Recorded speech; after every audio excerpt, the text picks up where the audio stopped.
दोस्तों, आज की इस वीडियो में हम लोग सीखेंगे कि 5 धुर जमीन कितना होता है। तो देखिए दोस्तों, यह 5 धुर जमीन की आकृति है जिसकी लंबाई 25 फीट होता है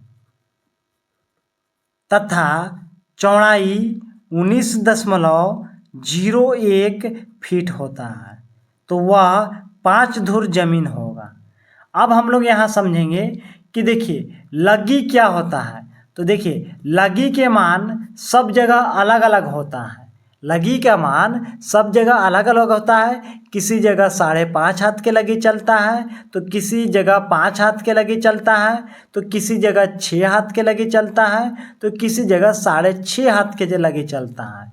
और पूरे भारतवर्ष में 4 से 12 हाथ के लग्गी का प्रयोग होता है।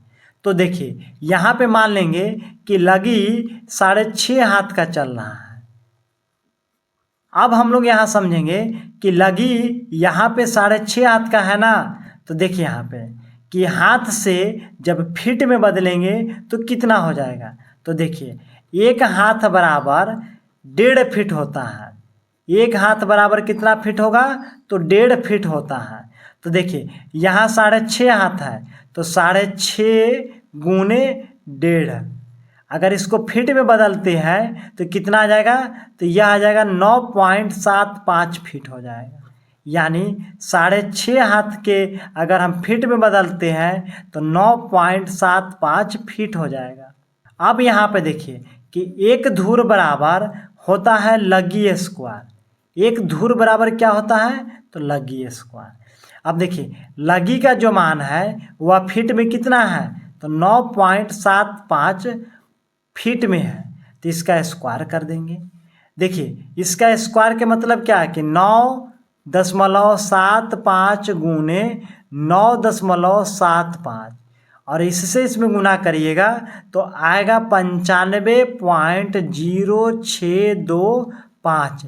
यह हो जाएगा वर्ग फीट में। अब यहाँ पे देखिए कि एक धुर जमीन में कितना वर्ग फीट हो गया, तो 95.0625 वर्ग फीट हो गया।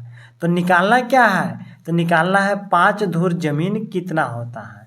तो जब एक धुर का मान यहाँ पे पता हो गया तो 5 धुर का मान निकालने के लिए क्या करिएगा, तो इसमें 5 से गुना कर दीजिए। 95.0625। अब देखिए इससे इसमें गुना करिएगा तो आएगा 475.3125। यह हो जाएगा वर्ग फीट। यानी 5 धुर जमीन में कितना वर्ग फीट हो गया, तो 475.3125 वर्ग फीट हो जाएगा। तो दोस्तों उम्मीद है कि 5 धुर जमीन कितना होता है निकालने के लिए सीख गए होंगे।